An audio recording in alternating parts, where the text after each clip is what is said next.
आपका मेरे चैनल भक्ति का ज्ञान में हार्दिक स्वागत है। प्रिय भक्तगण, आज हम आपको एक कथा का श्रवण करा रही हूँ जो सुनने मात्र से आपके जीवन में सुख, संपत्ति और धन की वर्षा होगी। तो चलिए कथा को प्रारंभ करते हैं। अगर आप यह कहानी सुन रहे हैं तो पूरा सुनिए।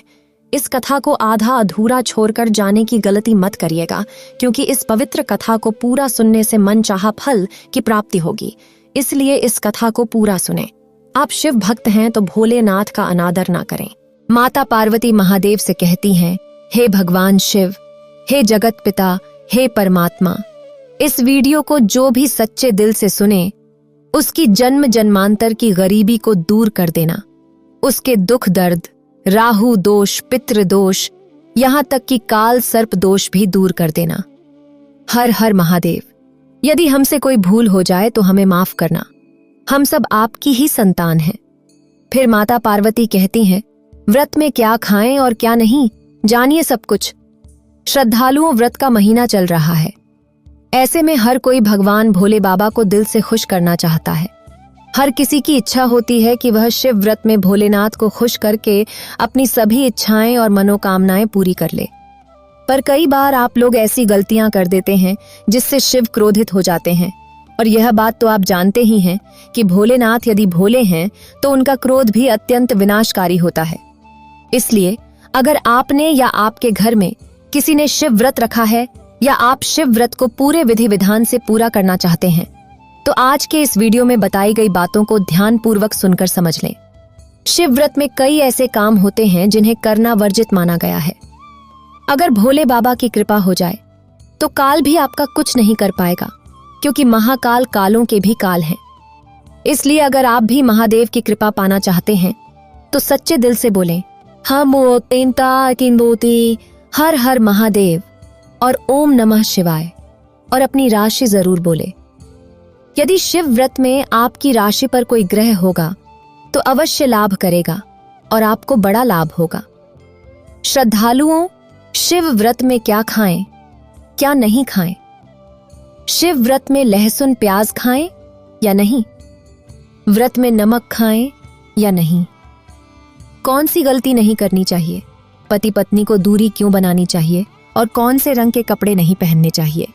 ऐसी कौन सी गलतियां हैं जिन्हें शिव व्रत के दौरान हमें भूलकर भी नहीं करना चाहिए? और मंदिर में जो 1 लोटा जल रखा जाता है उसका क्या करें? पी जाए, तुलसी में डाल दें या पेड़ पौधों में डाल दें या इस जल से स्नान करें। श्रद्धालुओं, शिव व्रत मामूली नहीं होता है।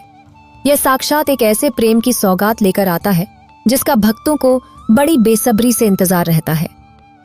शिव व्रत इतना पवित्र होता है कि आप इसकी पवित्रता का अंदाजा भी नहीं लगा सकते। जब शिव व्रत के बादल गरजते हैं तो धरती माता का विशेष और मंगलकारी स्नान होता है। इस समय प्रकृति नहाती है और जगमग हो जाती है। नई फसलें आती हैं और हरियाली फैलती हैं। किसान के चेहरे पर खुशी की चमक होती है। शिव व्रत का त्योहार भारत में ही नहीं बल्कि विदेशों में भी बड़े धूमधाम और खुशी के साथ मनाया जाता है। नासा के वैज्ञानिक मानते हैं कि शिव व्रत में प्रकृति आपस में बातें करती है और वातावरण सुगम हो जाता है। इस मौसम में हरियाली महादेव का स्वागत करती है और उनसे बातें करती है। शास्त्रों में कहा गया है कि जो भी महिला या पुरुष शिव व्रत करते हैं वे भगवान भोलेनाथ के सबसे प्रिय हो जाते हैं। ऐसे व्यक्ति को भगवान भोले बाबा अपनी शरण में ले लेते हैं। धर्मशास्त्रों के अनुसार शिव व्रत में जो बारिश होती है वह भगवान शिव की जटा और श्रीहरि के चरणों से होकर धरती पर गिरती है। शिव व्रत में बच्चों से लेकर बुजुर्गों तक सभी को स्नान करना चाहिए, क्योंकि यह भगवान शिव और श्रीहरि का आशीर्वाद होता है। शिव व्रत में स्नान करने से छोटे बच्चे, बुजुर्ग और महिलाएं बीमारियों से मुक्त हो जाते हैं। जो लोग शिव व्रत में या बारिश में स्नान नहीं करते उन्हें पापी कहा जाता है। इसलिए पाप से बचने के लिए शिव व्रत में और बारिश में स्नान अवश्य करना चाहिए। अगर बच्चे बहुत छोटे हैं तो उनके सिर पर बारिश की कुछ बूंदें जरूर डालनी चाहिए। बारिश की एक बूंद भी अमृत के समान होती है। और जो लोग बारिश में स्नान नहीं करते उन्हें सैकड़ों पाप लगते हैं। श्रद्धालुओं, जो लोग लड्डू गोपाल की सेवा करते हैं उनके लिए लड्डू गोपाल परिवार के सदस्य की तरह होते हैं। वे हमारे घर के राजा होते हैं। इसलिए भगवान श्री कृष्ण या लड्डू गोपाल को भी बारिश में स्नान कराना चाहिए। शिव व्रत की पहली बारिश में लड्डू गोपाल को स्नान जरूर कराएं। उन्हें चांदी, पीतल या माटी की थाली में रखकर स्नान कराना चाहिए। शिव व्रत की पहली बारिश लड्डू गोपाल को बहुत प्रिय होती है और उनकी विशेष कृपा पाने के लिए शिव व्रत के पहले दिन ही उन्हें स्नान कराना चाहिए। इससे लड्डू गोपाल का आशीर्वाद पूरे परिवार पर बरसता है। लड्डू गोपाल बहुत खुश होते हैं, अत्यंत खुशी से झूम उठते हैं, नृत्य करते हैं और शिव व्रत में प्रसन्न रहते हैं। श्रद्धालुओं, शिव व्रत में कांवड़ यात्रा का क्या कहना? शास्त्रों के अनुसार सबसे पहली कांवड़ यात्रा भगवान परशुराम ने भगवान शिव को समर्पित अपने कंधे पर उठाई थी। तभी से भगवान शिव को प्रसन्न करने के लिए कांवड़ यात्रा की जाती है। लेकिन श्रद्धालुओं, क्या आप जानते हैं कि शिव व्रत में 10 ऐसे नियम हैं जिन्हें जानना बहुत जरूरी है? अगर आप इन नियमों का पालन नहीं करते हैं तो आपको भगवान शिव के क्रोध का सामना करना पड़ सकता है। आपका पूरा परिवार गरीबी, निर्धनता और बर्बादी का सामना कर सकता है। श्रद्धालुओं सबसे पहले जानते हैं सात गांव देते हैं। शिव व्रत कई सैकड़ों सालों के बाद यह महासंयोग आ रहा है। इस शुभ दिन पर लाखों करोड़ों श्रद्धालु व्रत अवश्य रखेंगे और व्रत में कई ऐसी चीजें खाएंगे जिससे व्रत की पूर्ति होगी। शिव व्रत पूर्ण माना जाएगा। लेकिन ऐसे में हम जानते हैं कि व्रत में क्या खाएं और क्या नहीं खाएं। श्रद्धालुओं, अगर आपने शिव व्रत रखा है तो आप इस दिन सात्विक भोजन ही करें। यह निर्जला व्रत नहीं होता, इसलिए इस व्रत में सेंधा नमक से बनी चीजें खा सकते हैं। अगर आपने फल खाने का संकल्प लिया है तो नमक भूलकर भी ना खाएं। आप सिर्फ फल ही खाएं और कुछ मत खाना। व्रत में बाहर का गन्ने का जूस मत पीना, क्योंकि उसमें नमक पड़ा होता है। बर्तन चाहे कितने भी साफ कर लें, नमक रह ही जाता है। बाहर का जूस भी मत पीना, क्योंकि उनके बर्तनों में भी नमक पड़ा होता है। व्रत में डब्बा बंद जूस नहीं पीना चाहिए, क्योंकि उसमें कई केमिकल होते हैं जिससे व्रत टूट जाता है। व्रत में लंबे समय का रखा हुआ भोजन भी नहीं करना चाहिए, क्योंकि वह दूषित भोजन कहलाता है जिसमें विष होता है। शिव व्रत में कई बार शुक्रवार का दिन पड़ता है, तो खट्टा भूलकर भी मत खाना, क्योंकि माता संतोषी इस दौरान जागृत अवस्था में हो जाती हैं और रुष्ट हो जाएंगी। इस दिन पानी पूरी, इमली की चटनी और खट्टे फल वगैरह जाने और कहनी तो का के अनजाने में भी मत खाना, क्योंकि इससे माता संतोषी क्रोधित हो जाएंगी। एक बार माता संतोषी रुष्ट हो गईं, तो आपको जिंदगी भर कष्ट भोगना पड़ेगा। माता रानी भोली हैं, पर शिव व्रत के महीने में जो भी शुक्रवार के दिन खट्टा खाता है उसे परेशानी और माता के क्रोध का सामना करना ही पड़ता है। शिव व्रत में साधारण नमक फलों पर लगाकर या अमरूद के बीच में भरकर भूलकर भी नहीं खाना चाहिए। आप सेंधा नमक फलों पर लगाकर खा सकते हैं। शिव व्रत के व्रत में चाय पी सकते हैं, लेकिन चाय में नमक मत डालना, क्योंकि इससे हड्डियां गल जाती हैं। शिव व्रत के व्रत में दूध नहीं पीना चाहिए, इससे भगवान शिव नाराज हो सकते हैं। शिव व्रत में हल्दी मिलाकर दूध पीने से गंभीर श्राप लग सकता है। शिव व्रत में बच्चों को दूध पीने की अनुमति है, लेकिन घर के बड़ों को दूध नहीं पीना चाहिए। अगर कोई बीमार है और उसे दूध की आवश्यकता है तो वह पी सकता है। अगर आपने मीठे का व्रत रखा है तो आप मीठी बर्फी भगवान शिव को भोग लगाने के बाद खा सकते हैं। शिव को भोग लगाने के बाद खीर परांठा या दही परांठा भी खा सकते हैं। मीठी मिश्री खा सकते हैं या फिर आटे का मीठा चीला बनाकर खा सकते हैं। अगर व्रत सख्त रखा है तो आप सेंधा नमक से बने आलू के पकवान खा सकते हैं। आलू की सब्जी कुत्तू की रोटी के साथ खा सकते हैं। सादा दही में डालकर खीरा खा सकते हैं। धनिया खा सकते हैं। लौकी या कद्दू की सब्जी भी खा सकते हैं। आटा खाते समय ध्यान से देख लें, पुराने आटे में कीड़े पड़ सकते हैं, जिससे आपका व्रत टूट सकता है। व्रतधारी को शिव व्रत में बेसन, मैदा, सत्तू, अन्न और अनाज का सेवन नहीं करना चाहिए। शिव व्रत शुरू होने से पहले यदि आपके घर में बैंगन की सब्जी या साबुत बैंगन रखा हुआ है तो उसे तुरंत हटा दें। इससे भगवान शिव अत्यंत क्रोधित हो जाते हैं।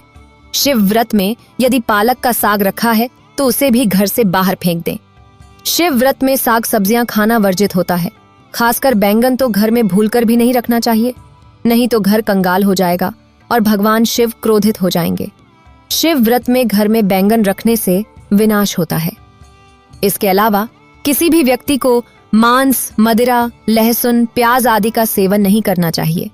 व्रत रखने वाले व्यक्ति को धनिया पाउडर, मिर्च पाउडर और सादा नमक का सेवन भी नहीं करना चाहिए। गर्म मसाला या किसी भी डब्बा बंद पैकेट को बिना सामग्री पढ़े नहीं खाना चाहिए। 90% डब्बा बंद सामान में लहसुन और प्याज होता है। आप इंग्रेडिएंट्स पढ़ सकते हैं। लहसुन और प्याज का सबसे ज्यादा इस्तेमाल डब्बा बंद चीजों में होता है। शिव व्रत में यदि गलती से यह चीज खा ली तो व्रत टूट सकता है। शिव व्रत में चाहे आपका व्रत हो या ना हो, किसी भी व्यक्ति को खड़ी पकड़ा नहीं खाना चाहिए। पत्तेदार सब्जियां जैसे पालक, लाल भाजी, बथुआ, पत्ता गोभी आदि भूलकर भी नहीं खानी चाहिए। यह जहर के समान मानी जाती हैं। इनमें कीड़े आ सकते हैं, सांप, बिच्छू आदि आ सकते हैं। और जो भी व्यक्ति शिव व्रत में बैंगन की सब्जी खाता है उसे घोर पाप लगता है। इसी कारण लोग द्वादशी और चतुर्दशी पर बैंगन नहीं खाते।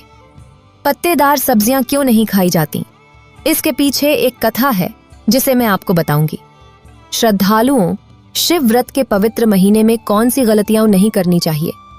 ये गलतियां पाप का भागीदार तो बनाती ही हैं, साथ ही ऐसा व्यक्ति नरक में अटका रह जाता है। शिव व्रत में घर के सभी लोगों को सुबह जल्दी उठना चाहिए और जितना जल्दी हो सके कम से कम पहला शिव व्रत स्नान अवश्य करना चाहिए। परिवार के सभी सदस्यों को स्नान करना चाहिए।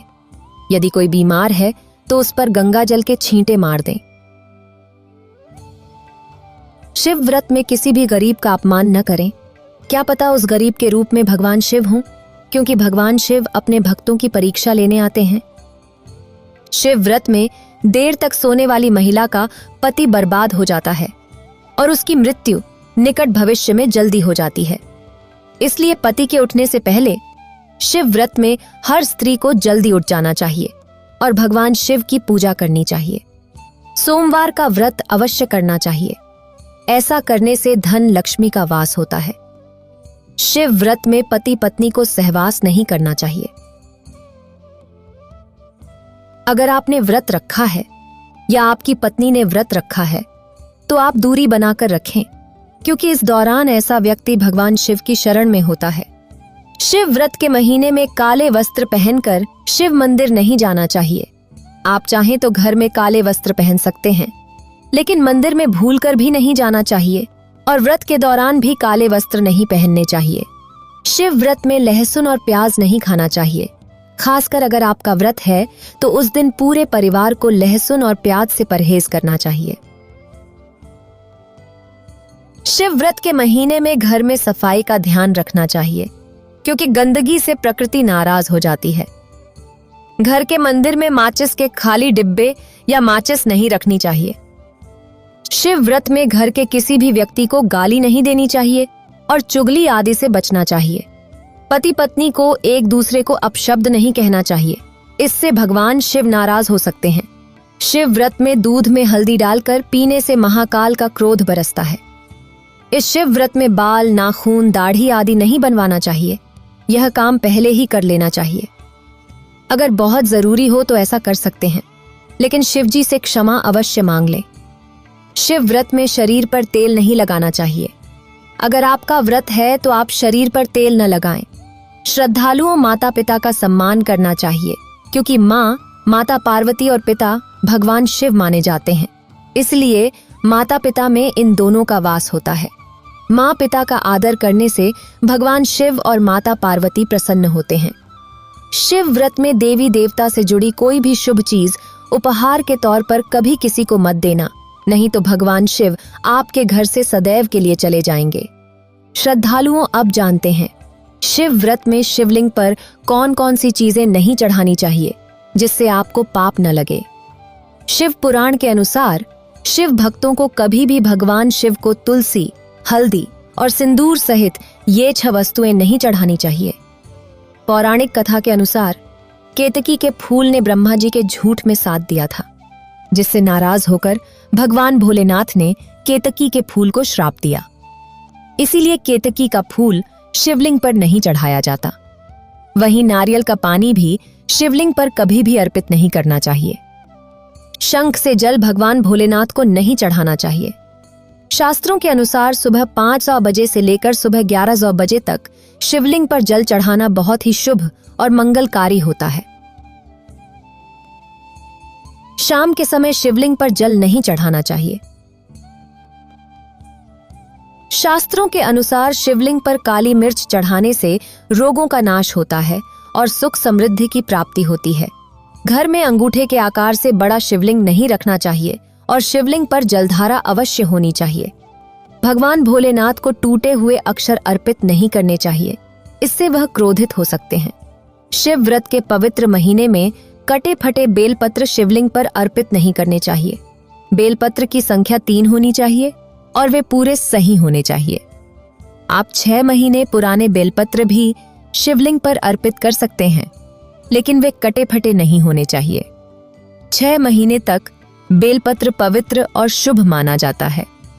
सच्चे दिल से बेलपत्र शिवलिंग पर चढ़ाने से 21 मनोकामनाएं पूरी हो जाती हैं। भगवान शिव को दूध में पानी मिलाकर नहीं चढ़ाना चाहिए, इससे आपको फल भी उसी तरह मिलेगा।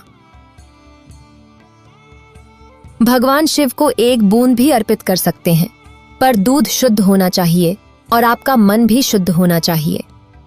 शास्त्रों के अनुसार पीतल के कलश से शिवलिंग पर दूध चढ़ाना सबसे उत्तम माना गया है। धार्मिक कर्मकांड में पीतल के बर्तनों का विशेष महत्व बताया गया है, इसलिए विवाह आदि के कार्यों में पीतल के बर्तनों का प्रयोग किया जाता है। आपको बता दें कि सोमवार को पीतल के कलश से ही शिवलिंग पर दूध से अभिषेक करना शुभ माना गया है। स्टील और प्लास्टिक के बर्तनों का प्रयोग न करें। शिवलिंग पर जल चढ़ाते समय ध्यान रखें कि जल आपके पैरों के पास न जाए। इसे अशुभ माना जाता है और उसे लांघना भी नहीं चाहिए। इसे हम जलहारी कहते हैं। शिव व्रत में जल अपने घर का होना चाहिए। मंदिर से जल भरकर मंदिर में ही अर्पित नहीं करना चाहिए, इससे आपका भाग्य खराब हो सकता है। श्रद्धालुओं, शिव व्रत में यह चीज खा लेने से दुनिया की कोई भी ताकत आपको धनी होने से रोक नहीं पाएगी। मैं ईश्वर की सौगंध खाता हूं।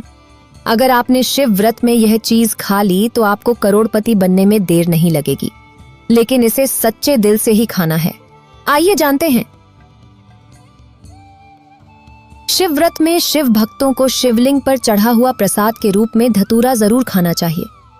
इसे ज्यादा नहीं खाना है, बस अपनी जुबान पर हल्का सा टच करना है। ज्यादा खाएंगे तो आप बीमार पड़ जाएंगे, इसलिए बस टच कर लें। आप देखेंगे कि आपके अंदर सकारात्मकता का संचार होगा और आपको धनी होने से कोई नहीं रोक पाएगा। दूसरा है बेल फल। बेल फल प्रसाद के रूप में खाने से माता पार्वती के साथ साथ भगवान शिव की कृपा भी बरसेगी और समस्त 33 कोटि देवी देवता आपको धनवान बनाएंगे। बस ये चीजें आपको खानी है और आप खुद देखेंगे कि आपको धनी होने से दुनिया की कोई भी ताकत रोक नहीं पाएगी। श्रद्धालुओं, अब हम जानते हैं कि शिव व्रत में घर के मंदिर के अंदर जो एक लोटा जल रखा जाता है उसका क्या करें। मंदिर का लोटा कैसा हो, पीतल का हो या तांबे का हो, और मंदिर में जो एक लोटा जल रखा होता है उसका क्या करें। कुछ लोग शिव व्रत में गलती करते हैं और बाद में पछताते हैं। ऐसी गलती आप कभी मत करना, नहीं तो कंगाल हो जाओगे, बर्बाद हो जाओगे। मंदिर में एक लोटा जल ऐसे कभी मत रखना, इससे भोले बाबा नाराज हो जाते हैं। अब आपका प्रश्न है कि क्या मंदिर में जो हम जल रखते हैं क्या वह रखना जरूरी है, और अगर हम रखते हैं तो उस जल का क्या करें। देखिए, मंदिर में जल रखना बहुत आवश्यक है। जल एक ऐसी चीज होती है जिसमें सभी प्रकार की ऊर्जा समाहित हो जाती है। जब हम पूजा पाठ करते हैं, मंत्रों का जाप करते हैं या प्रार्थना करते हैं, तो हमारी सभी इच्छाएं और भावनाएं उस जल में समाहित हो जाती हैं। इसलिए पूजा करने से पहले घर के मंदिर में एक लोटा जल रखा जाता है और उसके बाद दीपक प्रज्वलित किया जाता है। यह अग्नि और जल का एक तरह से संतुलन भी हो जाता है। और शास्त्रों के अनुसार घर के मंदिर में एक लोटा जल लाएं। जल और दीपक हमेशा होना चाहिए। अब सवाल यह है कि इस जल का क्या करना चाहिए। देखिए, जब हम जल रखते हैं तो सुबह की पूजा में रखते हैं, मतलब प्रातःकालीन पूजा के समय जल रखा जाता है, और वह जल हम अगले दिन उठाते हैं। मतलब जब आप अगले दिन पूजा करने जाते हैं, श्रद्धालुओं स्नान इत्यादि करने के बाद तो आप उस जल को उठाते हैं। सबसे पहले तो उस जल का प्रयोग सुन लीजिए जी। आप अपने घर के सारे कमरों में, मतलब पूरे घर में उस जल का छिड़काव करते हैं। इससे आपके घर का शुद्धिकरण हो जाता है, क्योंकि वह बहुत ही पॉजिटिव एनर्जी से भरा हुआ जल होता है। इससे कई बीमारियां स्वतः ही दूर हो जाती हैं। उस जल का छिड़काव करने से किसी भी प्रकार की नकारात्मक ऊर्जा का प्रवेश आपके घर में नहीं होता। अगर आपके घर में किसी भी प्रकार की परेशानी हो तो आप नियमित तौर पर उस जल का छिड़काव करें। अपने घर में तो निश्चित ही आप परेशानियों से मुक्ति पा जाते हैं। किसी के कृत्य तंत्र मंत्र के प्रभाव से भी मुक्ति पा जाते हैं। दूसरा उपाय यह है कि अगर घर में कोई बीमार है तो आप इस जल को उस व्यक्ति को पीने के लिए दे सकते हैं। यह जल इतना पावरफुल होता है कि इसे पीने से बड़ी बीमारियों से, मतलब लंबी बीमारियों से भी धीरे धीरे राहत मिलने लगती है। कई बार ऐसा होता है कि लोग पूछते हैं कि हम दवाई तो ले रहे हैं लेकिन उसका असर नहीं दिखता। ऐसे में अगर दवाई के साथ साथ उस जल को भी पीने के लिए दिया जाए, यानी दवाई इसी पानी से ली जाए, तो दवाइयां बेहतर तरीके से काम करने लगती हैं। और अगर परिवार में बहुत ज्यादा झगड़े और तनाव रहते हैं, आपस में सामंजस्य नहीं बनता, हर बात पर मतभेद होते हैं, तो परिवार के सभी सदस्य इस जल को थोड़ा थोड़ा पिएं, तो धीरे धीरे विचारों में परिवर्तन आने लगता है। सकारात्मक विचार सभी के मन में आने लगते हैं और आपस में समन्वय बढ़ने लगता है। घर से कलह, क्लेश और मतभेद हमेशा के लिए समाप्त हो जाते हैं। अब मंदिर में रखे जल का अगला उपाय देखिए। अगर आप कोई दुकान या व्यापारिक स्थल चलाते हैं तो प्रतिदिन इसी जल में से थोड़ा सा जल लेकर दुकान या व्यापारिक स्थल पर छिड़काव करें। इससे आपकी दुकान और काम बहुत अच्छा चलता है और किसी भी प्रकार की परेशानी आपके व्यापारिक स्थल पर नहीं आती। जैसा मैंने आपको बताया, यह जल बहुत पावरफुल और पॉजिटिव होता है। अब मंदिर में रखा एक लोटा जल पावरफुल और पॉजिटिव क्यों होता है? इसमें सकारात्मक ऊर्जा का भंडार होता है। जल को अमृत, मीठे फल, भोजन और अनाज से भी बढ़कर माना जाता है। देवी देवता आपके दिए हुए इसी जल को ग्रहण करते हैं। मंदिर में एक लोटा जल रखना उतना ही जरूरी है जितना आप सुबह, दोपहर और शाम का भोजन करते हैं। जब हम भगवान की पूजा करते हैं तो तांबे या पीतल के पात्र में एक लोटा जल जरूर रखते हैं। जल सागर रूपी होता है और यही सागर आपकी नैया पार लगाता है। मंदिर में एक लोटा जल रखने का एक और कारण यह है कि जो लोग भगवान को रोज भोजन नहीं करा सकते, वे मंदिर में एक लोटा जल रखते हैं ताकि भगवान इसे ग्रहण करें। और यह जल रूपी प्रसाद अगले दिन सुबह के समय आप प्रसाद समझकर ग्रहण करें। लेकिन याद रखें, मंदिर में रखा हुआ जल कभी भी तुलसी में अर्पित नहीं करना चाहिए। इसके लिए आप अलग से तांबे के पात्र से तुलसी में जल अर्पित कर सकते हैं, क्योंकि यह जल सभी देवी देवता ग्रहण करते हैं, इसलिए तुलसी में डालना वर्जित है। लेकिन अगर आपके घर में लड्डू गोपाल या राधा कृष्ण हैं और आप एक लोटा जल उनके लिए अर्पित करते हैं, तो आप अगले दिन सुबह के समय वह जल तुलसी में चढ़ा सकते हैं। मंदिर में जो एक लोटा जल रखा होता है, उसे अगले दिन सुबह अपनी आंखें धोने के लिए इस्तेमाल करें। इससे आंखों की रोशनी बढ़ती है और आंखों की बीमारियां दूर होती हैं। शास्त्रों के अनुसार जो लोग मंदिर में एक लोटा जल भरकर नहीं रखते, उनके घर में अकाल पड़ जाता है, घर कंगाल हो जाता है, बर्बाद हो जाता है, परिवार में मुसीबतें आ जाती हैं और गरीबी का आगमन हो जाता है। आप चाहें तो एक लोटा जल में पुष्प आदि डालकर रख सकते हैं। यह बहुत ही शुभ माना जाता है। मंदिर में जो जल रखा जाता है, उससे हम और क्या क्या कर सकते हैं, आइए जानते हैं। इस जल का छिड़काव करने से बहुत सारी परेशानियां स्वतः ही समाप्त हो जाती हैं। जैसे अगर आपकी दुकान पर किसी की बुरी नजर लग गई है, तो बहुत से लोग पूछते हैं कि हमारे काम को किसी ने बांध दिया है।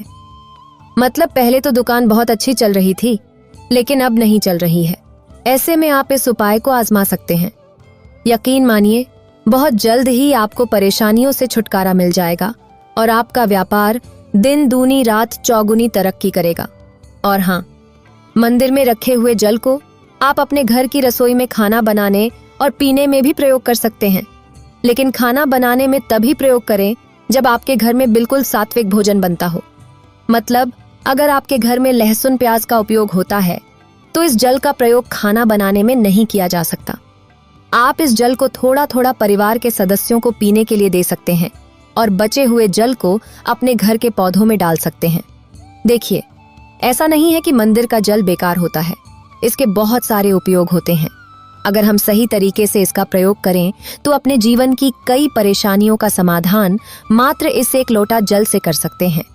ध्यान रखें कि मंत्रों से अभिमंत्रित जल बहुत महत्वपूर्ण और शक्तिशाली होता है और हमारे घर के मंदिर में रखा हुआ जल देवताओं का आशीर्वाद होता है, क्योंकि वह पूरे समय देवताओं के पास रहता है। देवी देवता वहां पर रहते हैं तो उस जल में हर प्रकार की सकारात्मक शक्ति समाहित होती है। अगर हम इस जल का सही तरीके से प्रयोग करें, जैसे पीने में, खाना बनाने में, घर में जल का छिड़काव करने में, तो इससे हमारी समस्याओं का समाधान होता है। अगर कोई भी कार्य नियमित तौर पर किया जाए तो उसका लाभ मिलता है। कभी कभी करेंगे तो उतना लाभ नहीं मिलेगा, लेकिन अगर आप नियम बना लेंगे कि हर रोज उसी जल से घर में छिड़काव करना है और घर के प्रत्येक व्यक्ति को थोड़ा थोड़ा पीने के लिए देना है, तो निश्चित ही आपको लाभ दिखाई देगा। बचे हुए जल को पौधों में डालें, दुकान पर छिड़कें, अपने घर के व्यापारिक स्थल पर छिड़काव करें, बच्चों की किताबों पर छिड़कें और अपने घर की तिजोरी में हर जगह इस जल का छिड़काव करें। इसे नियमित रूप से करें और आपको निश्चित ही चमत्कार देखने को मिलेगा। इसी तरह रसोई में रखा हुआ जल मुख्य द्वार पर छिड़कें, इसका लाभ भी शीघ्र दिखाई देगा। इसे अपने रूटीन में शामिल करें और प्रतिदिन नियम से करें, तभी लाभ मिलेगा। कई लोग पूछते हैं कि मंदिर में रखा हुआ जल अगर खुला हो और उसमें कीड़े मकोड़े पड़ जाएं, तो क्या उसे ढक सकते हैं? जी हाँ, बिल्कुल ढक सकते हैं। जब आप सुबह पूजा करते हैं तब तक जल खुला रखें। पूजा समाप्त होने के बाद जल को किसी प्लेट या कटोरी से ढक दें। अगले दिन जब आप जल उठाएंगे तो वह शुद्ध और साफ मिलेगा और उस जल का उपयोग आप अपने किसी भी कार्य में कर सकते हैं। श्रद्धालुओं, जब भी आप घर के मुख्य द्वार पर जल का छिड़काव करें तो गणेश जी भगवान का यह मंत्र अवश्य बोलें। AUM गणपतये नमः। और जो हमने आपको वीडियो में बताया है उसे ध्यान पूर्वक और अच्छी तरह से समझकर अपने घर के मुख्य द्वार पर जल का छिड़काव करें। भोले बाबा आपकी सभी मनोकामनाएं अवश्य पूर्ण करेंगे। इतना कहकर माता पार्वती इस कथा को समाप्त करती हैं। अगर आपको ये वीडियो अच्छी लगी हो तो लाइक करें और शेयर करें और मेरे चैनल भक्ति का ज्ञान को सब्सक्राइब करें। आपका धन्यवाद।